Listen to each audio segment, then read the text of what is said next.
ফার্মের মুরগি, ফার্মের মুরগি। আমি কে, তুমি কে? রমজান এলেন রাখো না রোজা, দিন কি করো আঘাত, পয়সা করির নেই তো অভাব, দাও না তো যাকাত। আসলে নাই ইমানদারির বড়াই করো, ইমানদারির বড়াই করো, নেই তোমার ইমান, তুমি ইমানদারির বড়াই করো, নেই তোমার ইমান। কেমন মুসলমান তুমি, কেমন মুসলমান, নামাজের সাথে নাই পরিচয়, মানো না কোরআন, নামাজের সাথে নাই পরিচয়, মানো না কোরআন, তুমি কেমন মুসলমান? শোনা নাই কথা কয় না? তুমি নবীর উম্মত দাবি করো, সুন্নাহ মানো না, নবীর অপমানে তোমার হৃদয় কাঁদে না। তুমি নবীর উম্মত দাবি করো, সুন্নাহ মানো না, নবীর অপমানে তোমার হৃদয় কাঁদে না। তুমি বিজাতীয় সংস্কৃতিতে সপেছ পরাণ, তুমি বিজাতীয় সংস্কৃতিতে সপেছ পরাণ। কেমন মুসলমান তুমি, কেমন মুসলমান, নামাজের সাথে নাই পরিচয়, মানো না কোরআন, তুমি কেমন মুসলমান? ঠিক না বে ঠিক? সুদের টাকা খাচ্ছে না নাই? এত বিল্ডিং সাইনবোর্ডে অভাব নাই। এক সময় 5 বছর তো এখান দিয়ে হাঁটতেও আপনারা ডরাইছেন। এত বিল্ডিং সব কি হালাল টাকা? কথা বলে না এরা, সব হালাল টাকা। তুমি সুদের টাকায় প্রাসাদে গড়ো, ঘুষ ছাড়ো না, দিন দুঃখী না খেয়ে মরে খবর রাখো না। তুমি ঘুষ খেয়েও বিচার করো, সাজিয়া প্রধান, তুমি কেমন, কেমন মুসলমান তুমি, কেমন মুসলমান, নামাজের সাথে নাই পরিচয়, মানো না কোরআন, তুমি কেমন মুসলমান? জোরে বলেন ঠিক না বে ঠিক? কষ্ট পেয়েছেন কেউ? কথা ঠিক না বে ঠিক? অসংখ্য মুসলমান আছে দাবি করতেছে নামাজ নাই, সুন্নাত নাই, সুন্নতের পাবন্দি নাই, কেরাত কিভাবে পড়বে এটাও জানা নাই, কোনটা আয়াতুল কুরসি, কোনটা সূরা ফালাক, কোনটা সূরা নাস, কোনটা কুল হুয়াল্লাহ, কিচ্ছু জানে নাই। নাম লাগাই দিয়েছে মুসলমান, ব্যাস সাইনবোর্ড আছে। এই সাইনবোর্ডের নাম মুসলমানি না। মুসলমানি এটা দাবি করা লাগে না। কেউ যদি মুসলমান হয় তার নামের উপরে, তার গায়ের উপরে ইসলামের সৌন্দর্য প্রকাশ পায়। ঠিক না বলেন?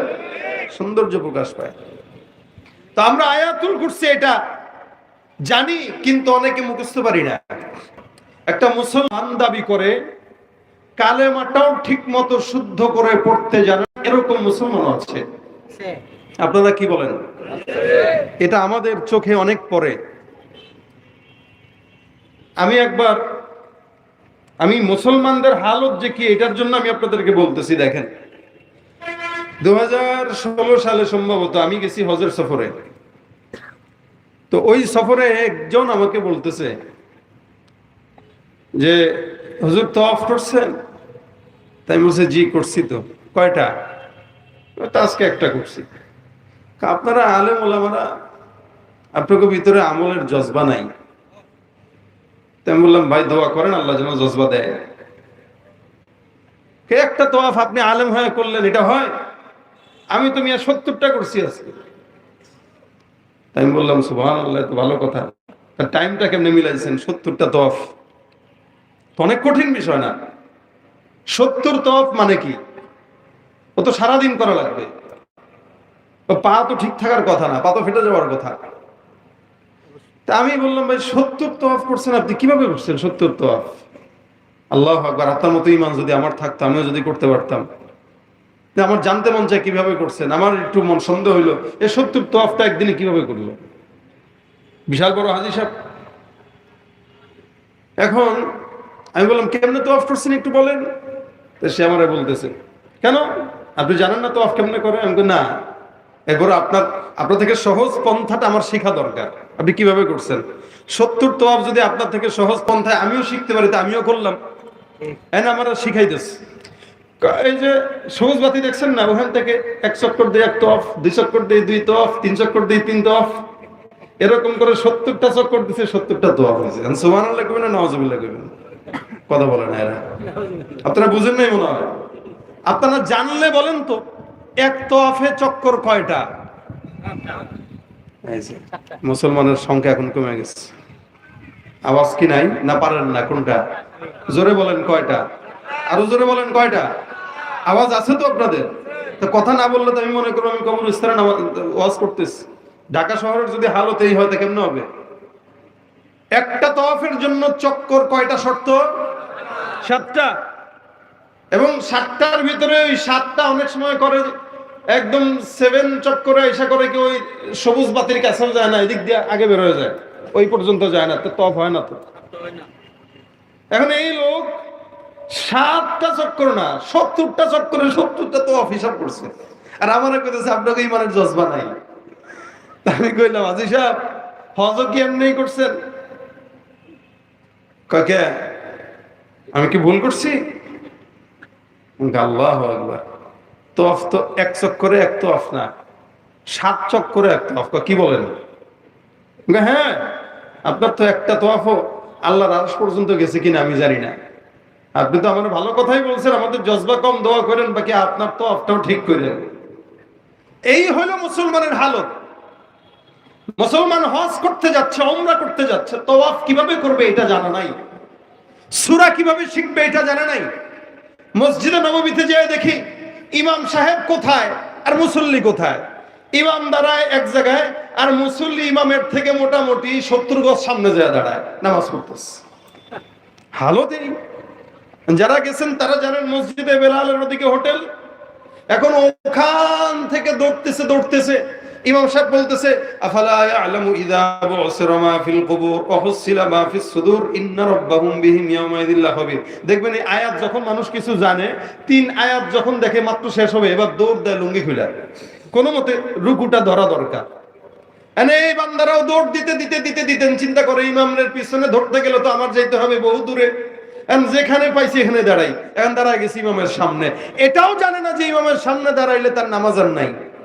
দাঁড়াইতেছে, নামাজ পড়তেছে, সামনে মহিলা, পিছনে মহিলা, মাঝখানে এসে দাঁড়ায় গেছে। খুব এখলাস ওয়ালা, জামাতের এত গুরুত্ব যে মহিলার সামনে দাঁড়ায় গেছে, মহিলার পিছনে দাঁড়ায় গেছে।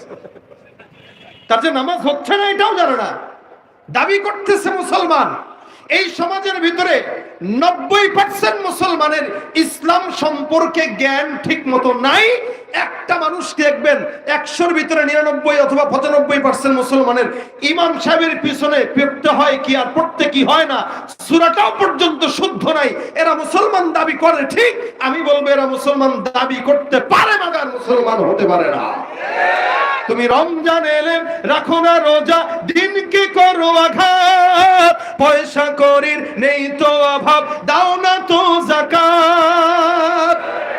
আসলে নাই ইমানদারির বড়াই করো, ইমানদারির বড়াই করো, নেই তোমার ইমান, তুমি ইমানদারির বড়াই করো, নেই তোমার ইমান। কেমন মুসলমান তুমি, কেমন মুসলমান, নামাজের সাথে নাই পরিচয়, মানো না কোরআন, নামাজের সাথে নাই পরিচয়, মানো না কোরআন, তুমি কেমন মুসলমান। শোনা নাই কথা কয় না? তুমি নবীর উম্মত দাবি করো, সুন্নাহ মানো না, নবীর অপমানে তোমার হৃদয় কাঁদে না। তুমি নবীর উম্মত দাবি করো, সুন্নাহ মানো না, নবীর অপমানে তোমার হৃদয় কাঁদে না। তুমি বিজাতীয় সংস্কৃতিতে সপেছ পরাণ, তুমি বিজাতীয় সংস্কৃতিতে সপেছ পরাণ।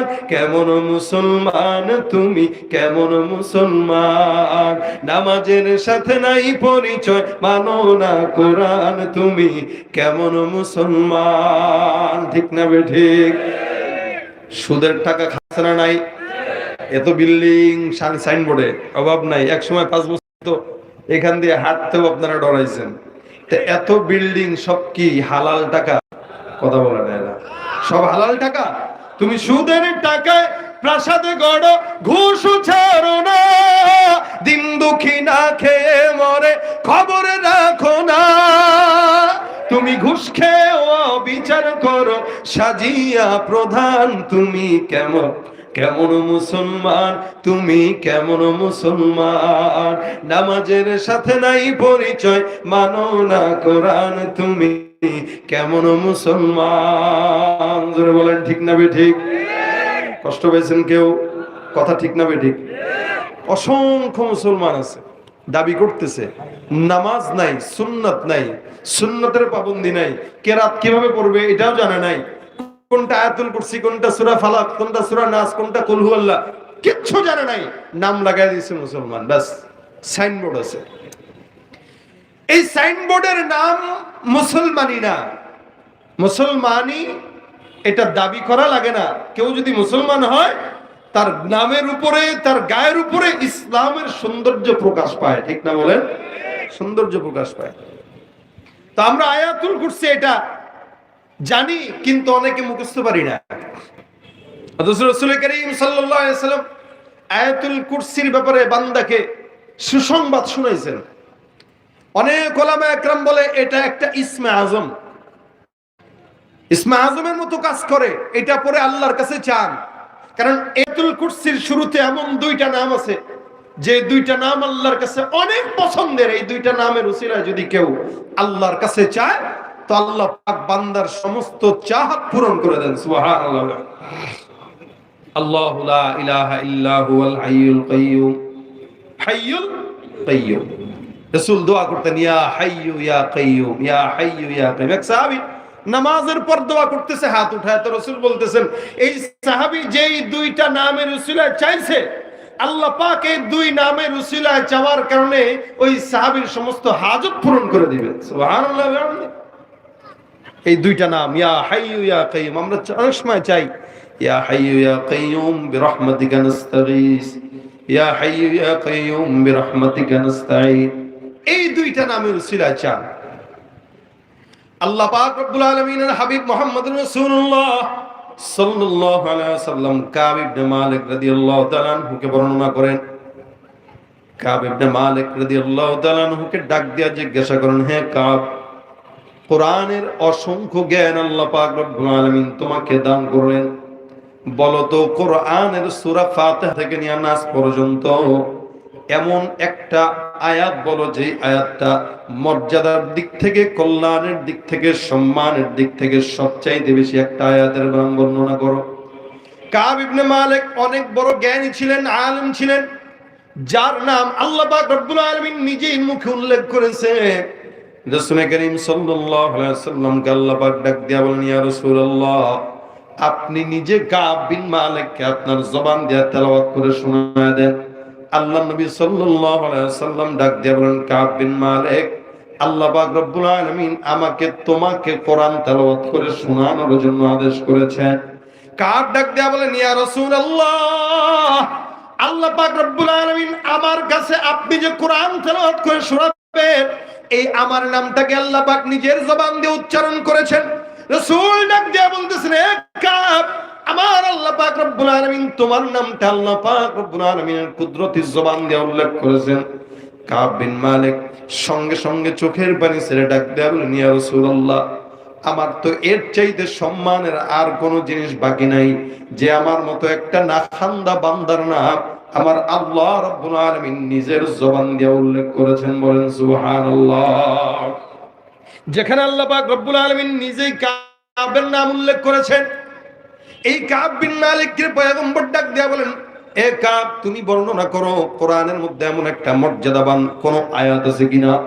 আল্লাহর নবী সাল্লাল্লাহু আলাইহি ওয়াসাল্লাম যখন বললেন, কাব বিন মালিক ডাক দিয়া বলেন, আল্লাহু আ'লামু ওয়া রাসূলুহু, আল্লাহ এবং আল্লাহর পয়গম্বর সবচাইতে ভালো জানে। নবী আমার ডাক দিয়া বলেন, কাব, আমি তো জানি, এরপরেও তুমি বর্ণনা করো। আল্লাহর নবীর আদেশ পাওয়ার পর কাব বিন মালিক আবারও দ্বিতীয়বার এই জবাব দিলেন, আল্লাহ এবং আল্লাহর রাসূল সবচাইতে বেশি ভালো জানে। পয়গম্বর তৃতীয়বার আবার ডাক দেয়া বললেন, কাব, আমি তো জানি, কিন্তু তুমি তোমার ইলমের জ্ঞানের অনুযায়ী তুমি আমাকে বর্ণনা করো সূরা ফাতিহা থেকে নিয়ে নাস পর্যন্ত কোরআনের ভিতরে সবচাইতে সম্মানিত আল্লাহ পাক কোন আয়াতটা নাযিল করেছেন। কাব ডাক দিয়া বলে, ইয়া রাসূলুল্লাহ, আমার ভিতরে মনে হয়, আমার দিমাগের ভিতরে মনে হয়, আমার ইলমের মধ্যে মনে হয় কাব বিন মালিক বর্ণনা করেন, আল্লাহর কোরআনের সূরা ফাতিহা থেকে নিয়ে নাস পর্যন্ত সবচেয়ে বেশি সম্মানিত যে আয়াত, ওই আয়াতটাই হলো আয়াতুল কুরসি। সুবহানাল্লাহ। সবচেয়ে বেশি দামি। প্রত্যেকটা জিনিসে আল্লাহ পাক কাউকে কারো থেকে বেশি সম্মানিত করেছেন। নবীদের ক্ষেত্রে বলেন, আল্লাহ পাক সমস্ত নবীদের ভিতরে কিছু নবীকে সম্মানিত করেছেন, তার ভিতরে আবার অন্য নবীকে মুহাম্মদুর রাসূলুল্লাহকে সবচেয়ে বেশি সম্মানিত করেছেন। আল্লাহ পাক রব্বুল আলামিন সমস্ত আসমানি কিতাবের ভিতরে যতগুলো কিতাব দিয়েছেন, সব কিতাবের ভিতরে আল্লাহ পাক সবচাইতে দামি কিতাব দিয়েছেন কোরআন। আল্লাহ পাক রব্বুল আলামিন সব নবীদের ভিতরে সবচাইতে শ্রেষ্ঠত্ব দান করেছেন মুহাম্মদুর রাসূলুল্লাহ সাল্লাল্লাহু আলাইহি ওয়াসাল্লাম। আল্লাহ পাক রব্বুল আলামিন অসংখ্য হাজার হাজার কোটি কোটি ফেরেশতা, এই সব ফেরেশতার ভিতরে সবচেয়ে দামি ফেরেশতা কাকে বানাইছেন বলতে পারেন? জিবরাইল ফেরেশতা। ঠিক তেমনই ভাবে আল্লাহ পাক সপ্তাহের 7টা দিন আমাদেরকে দিয়েছেন, শুক্র, শনি, রবি, সোম, মঙ্গল, বুধ, বৃহস্পতি। আমরা তো শনি থেকে হিসাব করি, কিন্তু হিসাব শনি থেকে না। হাদিসে রাসূল বর্ণনা করেছেন হিসাব হবে জুমার থেকে, ইয়ামুল জুমা, ইয়ামুস সাবত, ইয়ামুল আহাদ, এভাবে করে করে একদম বৃহস্পতি পর্যন্ত। রাসূল বলেন এই সপ্তাহের 7 দিনের ভিতর থেকে সবচাইতে শ্রেষ্ঠ দিন হচ্ছে জুমার দিন। সুবহানাল্লাহ। জুমার দিন কতটা শ্রেষ্ঠ? রাসূল বলেন এটা হচ্ছে সপ্তাহের মুসলমানদের জন্য সাপ্তাহিক ঈদ। এটা ঈদ, মুসলমানরা এই ঈদে আনন্দিত করবে। এবং এই দিন আল্লাহ পাক, এই দিনকে আল্লাহ পাক অন্যান্য দিনের উপরে নেতৃত্ব দানকারী বানায় দিয়েছেন। সুবহানাল্লাহ। এটা একটার উপরে একটার ফজিলত। আল্লাহ পাক 12টা মাস করেছেন। 12 মাসের ভিতরে সবচাইতে আজমতলা মাস কোনটা একটু বলেন তো? রমজান। আবার আল্লাহ পাক রব্বুল আলামিন সারা বছর 365 দিন করেছেন। এই 365 দিনের ভিতরে সবচাইতে সম্মানিত রাত, হাজারো রাতের চাইতে উত্তম যেটা আল্লাহ পাক করেছেন সেটা হলো কদরের রাত, যেটা হাজারো মাসের চাইতে উত্তম। এক এক জিনিসকে আল্লাহ পাক এক এক জিনিসের উপরে সম্মানিত দান করেছেন। ঠিক তেমনই ভাবে 24টা ঘন্টা আমরা অতিবাহিত করি। এই 24 ঘন্টার ভিতরে সবচাইতে দামি সময় আল্লাহ করেছেন রাতের 3 ভাগের শেষ ভাগ, যেটা যেই ব্যাপার আল্লাহ পাক কোরআনেও বলেছেন, কুমিল লাইলা ইল্লা কলিলা নিসফাহু আও ইনকুস মিনহু কলিলা। আল্লাহ পাক এই রাতের শেষ ভাগকে সবচেয়ে সম্মানিত করেছেন। আল্লাহ পাক রব্বুল আলামিন সমস্ত দুনিয়ার ভিতরে যত মানুষ সৃষ্টি করেছেন, সব মানুষের ভিতরেও আল্লাহ পাক শ্রেষ্ঠত্বের দিক থেকে আল্লাহ নবী মুহাম্মদ রাসূলুল্লাহ সাল্লাল্লাহু আলাইহি ওয়াসাল্লামকে শ্রেষ্ঠত্ব দান করেছেন। আল্লাহ পাক বলেন, তিলকার রাসূল ফাদ্দালনা বা'দাহুম আলা বা'দ। অসংখ্য রাসূল যদিও আমি পাঠিয়েছি, কিন্তু এক একের উপরে আমি আল্লাহ শ্রেষ্ঠত্ব দান করেছি। প্রত্যেকটা জিনিসের জায়গায় প্রত্যেকে শ্রেষ্ঠ। আল্লাহ পাক সারা দুনিয়াতে এত সৌন্দর্যের জায়গা সৃষ্টি করলেন। সবচাইতে সৌন্দর্য আল্লাহ পাক রব্বুল আলামিন দামি জায়গা হিসেবে মক্কাতুল মুকাররমা, মদিনাতুল মুনাওয়ারাকে দুনিয়ার সব জায়গা থেকে শ্রেষ্ঠত্বের জায়গা দান করেছেন। সুবহানাল্লাহ। যার কারণে আল্লাহ পাক কোরআনে বলেন, মান দাখালাহু কানা আমিনা। এগুলোতে যারা প্রবেশ করবে সম্পূর্ণ নিরাপদ। সুবহানাল্লাহ। মদিনা এটাও একটা শ্রেষ্ঠ জায়গা, যার কারণে মুহাম্মদুর রাসূলুল্লাহ সাল্লাল্লাহু আলাইহি সাল্লাম বলেন, এই তোমরা মদিনায় মৃত্যু যদি সম্ভব হয় তো মদিনায় মৃত্যুবরণ করার জন্য চেষ্টা করো, অর্থাৎ মদিনা অবস্থান করো। ইমাম মালিক রাহমাতুল্লাহ আলাইহি মদিনা থেকে বের হইতেন না, এই ভয়ে যে বের হলে যদি মরণ হয়ে যায়। যার কারণে তখনকার বাদশা ওনার ছেলেকে পড়ানোর জন্য ইমাম মালিকের কাছে খবর দিছে যে আমার বাসায় এসে একটু আমার সন্তানকে পড়ায় যাও। কিন্তু ইমাম মালিক বলছেন কি, আমি মদিনার থেকে বের হইতে পারবো না। বাদশা, আপনি আপনার সন্তানকে আমার কাছে নিয়ে আসেন। বাদশা তো অবাক। আমি বললাম আমার কাছে না এসে তার কাছে যেতে বলে, কারণ কি জিজ্ঞাসা করলো। ইমাম মালিক ডাক দিয়া বলতেছে, কারণ হইল রাসূল বলেছেন মদিনায় তোমরা অবস্থান করো। কেন? মদিনার মাটিতে যদি কারো মরণ হয়, আমি নবীর সুপারিশ তার জন্য জরুর হয়ে যায়। সুবহানাল্লাহ। মদিনার মাটি। এই জন্য হযরত ওমর দোয়া করতেন, আল্লাহুম্মা রযুকনা শাহাদাতান ফি সাবিলিক ওয়াজআল মাউতানা ফি বালাদি রাসূলিক। আল্লাহ, তুমি আমার মরণ যদি দিতেই হয় আমাকে শাহাদাতের মরণ দিও, আর আমার কবরটাকে তুমি রসুলের দেশে রসুলের রওজার পাশেই দিও। এটা ওমর দোয়া করতেন। এই দোয়া আমরাও করি, কারণ রসুলের পাশে মরণ হওয়া মানে রসুলের সুপারিশ পাওয়া এবং রসুলের রওজা থেকে কিছু বরকতময় আবহাওয়া আমাদের কবরে যাওয়া। এখন মনে করবেন রসুলের আবহাওয়া থেকে রসুলের কবর থেকে আপনার কাছে কেমনে যাবে, এটা আবার ভিন্ন হিসাব। এক বুজুর্গের কাছে, আমার বুজুর্গের নাম খেয়াল নাই, আমাদের ওস্তাদ বসা আছেন, যদি মনে থাকে বলবেন। কোন এক জায়গায় পড়েছিলাম, আজকে হুট করে মনে আসতো তাই বলতেছি। এক বুজুর্গকে তার খাদেম বাতাস করতেছে, তো বুজুর্গ বয়ান করতেছেন, এই আমার যদি মরণ হয় আমার লাশটাও কোনো এক বুজুর্গের কবরের পাশে দিও, এবং তোমরাও যখন মারা যাবা ওসিয়ত করো তোমাদের কবরটা যেন কোনো বুজুর্গের কবরের পাশে হয়। বলে কেন? কথা হলো ওই কবরের থেকে কিছুটা রহমতের বাতাস আমার কবরেও আসবে। সুবহানাল্লাহ, আমার কবরে আসবে। এখন যে বাতাস করতেছে সে বলতেছে, হুজুর আমল আখলাক তো জিন্দেগিতে করলাম না, এতই যদি সহজ হয় যে আপনার কবরের পাশে আমার কবর হইলে আপনার কবর থেকে কিছু বাতাস পাবো, তাহলে আমল আখলাক তো আর করা দরকার নাই। কত মানুষরা আছে নিজের আমল যদি না থাকে কবরে কি আর বাতাস যাবে? তা আল্লাহওয়ালা বলতেছে, এই তুমি যে আমার বাতাস করতেছো, বাতাসটা তো তুমি আমাকে একা করতেছো। বলে হ্যাঁ।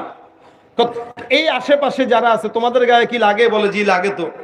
তো বাতাস তো সে আমার একা করে, তা তোমার গায়ে লাগে কেন? বাতাসের কিছু আবহাওয়া লাগতেছে, পুরা বাতাস না লাগলেও। তা বুজুর্গ ডাক দিয়া বলেন, আল্লাহ পাক যখন কোন ওলি বুজুর্গের কবরকে জান্নাতের বিছানা বানায় দেয়, ওখানে জান্নাতের কিছু আবহাওয়া ঢুকে, তার কবরের পাশে যেই কবরগুলো থাকে ওই জান্নাতের আবহাওয়া থেকে কিছু আবহাওয়া অন্যদের কবরও আল্লাহ পাক পৌঁছায় দেয়। সুবহানাল্লাহ। সুতরাং আল্লাহর নবীর রওজার পাশে যদি আমাদের রওজা কবর হয়, তা আমরা বিশ্বাস করি রাসূলের কবর থেকেও আমাদের কিছু আবহাওয়া আল্লাহ পাক আমাদেরকে দিবে। কি বলেন, ঠিক না? এইজন্য রাসূল বলেন মদিনায় তোমরা অবস্থান করো। কারণ মদিনাটা দামি কেন? মদিনার হুদুদে হারামে আল্লাহ পাক রহমতের ফেরেশতাদেরকে দাঁড়া করায় রাখছে। রাসূল বলেন কিয়ামত পর্যন্ত মদিনার মাটিতে কোনোদিন মহামারী, দুর্ভিক্ষ আর দাজ্জাল কোনোদিন ঢুকতে পারবে না। সুবহানাল্লাহ, ঢুকতে পারবে না।